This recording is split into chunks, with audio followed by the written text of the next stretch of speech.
With நாஷினி, இப்போ நீங்கள் 2 பேருமே பொய் மட்டும்தான் சொல்லணும். ஓகே. பொய் மட்டும்தான் சொல்லணும். ஓகே. உண்மையை சொல்லிட்டீங்கன்னா நீங்கள் அவுட்டு. ஓகேவா? ஸ்டார்ட் பண்ணுறீங்களா? நீ ஒரு பொய் சொன்னா அவன் ஒரு பொய் சொல்லணும். மாற்றி மாற்றி சொல்லலாம். ஸ்டார்ட் பண்ணலாம். எங்கள் வீட்டில் வந்து 10 ஹெலிகாப்டர் இருக்குது. எங்கள் வீட்டில் 11 ஹெலிகாப்டர் இருக்குது. எங்கள் வீடு வந்து தங்கத்தாலே செஞ்சுது. எங்கள் வீடு வெள்ளித்தாலே செஞ்சது. நாங்கள் தான் இந்த ஊரில் பெரிய ஆள். நாங்கள் உன்னோட பெரிய ஆள். நான் உன்னோட பெரிய ஆள்.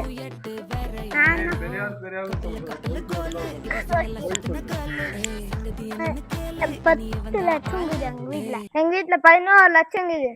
எங்கள் வீட்டில் வெறும் கோல்டு சில்வர் தான் இருக்குது. எங்கள் வீட்டில் தங்கங்குது. எங்கள் வீட்லேயும் தங்கம் இருக்குது. எங்கள் வீட்டில் கோல்டு காயின் இருக்குது. எங்கள் வீட்டில் எல்லாமே இருக்குது. எங்கள் வீட்டில் மாற்றி மாற்றி அவங்க வீட்டில் என்ன இருக்குது, இவங்க வீட்டில் என்ன இருக்குதுன்னு சொல்லுங்கிறாங்க. இதோடைய பார்ட் 2ல பார்க்கலாம்.